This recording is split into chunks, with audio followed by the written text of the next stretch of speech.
Acid rain was a fashionable problem in the early 1990s. I decided to test the whole city of Leeds to see how much of a problem acid rain really is.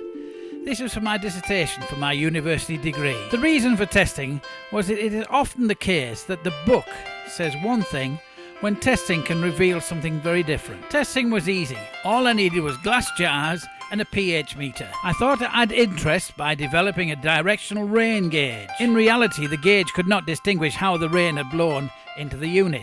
It was a nice idea, but it didn't really work. I selected 4 colours to further indicate the pH readings that I found. This caused some arbitrary differences. Rainfall is naturally acid and is said to have a pH of about 5.5.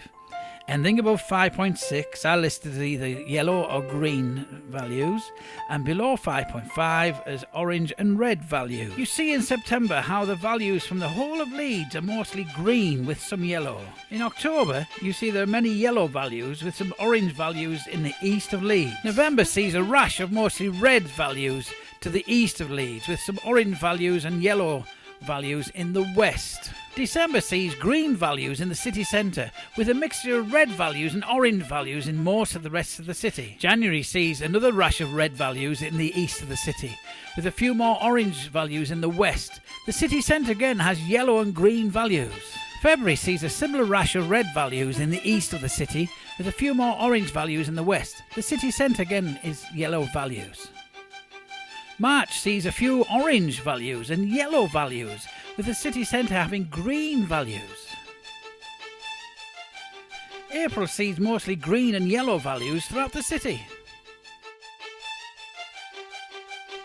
This led to some serious publicity of the findings.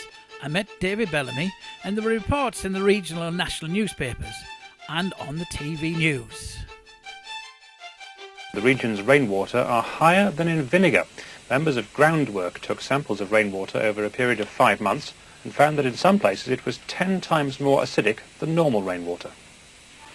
The vinegar being poured on these chips might be considered by some to be unhealthy, but members of the South Leeds Groundwork Trust have found that it's not as acidic as the rainwater in Morley and other parts of the city, which is destroying trees and sandstone buildings.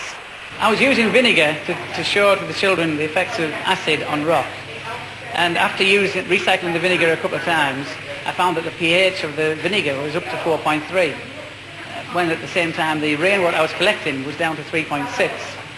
And so I might as well have been using the rainwater. The Groundwork Trust, which says acid rain is caused by sulphur from exhaust fumes and coal-burning power stations, plans to step up its campaign to raise environmental awareness. But what did we find? There were considerable variations across the city for each month. There were considerable variations from September through to April. Something was keeping the pH values well above the expected 5.5 in September and April. As the winter months progressed, the values went well below the expected 5.5, sometimes reaching 3.6 in the east of the city in January and February in Boston Spa. Official figures for acid rain in Leeds was given as a single value from a collection point in the Pennines. What we found varied so very differently with the official figures. Indeed, with such variations, a single figure is nonsense. I have wrestled to understand why this almost perfect curve of high values in September consistently drops to low values during the winter months and rises back again to high values in April. One thing that happens is plant growth dies back from October. From April, plants begin to grow and leaves begin to bud. Could the living biology be protecting us from acid rain during the summer months? It is certainly one constant to consider. Why don't you test your own town or city for acid rain?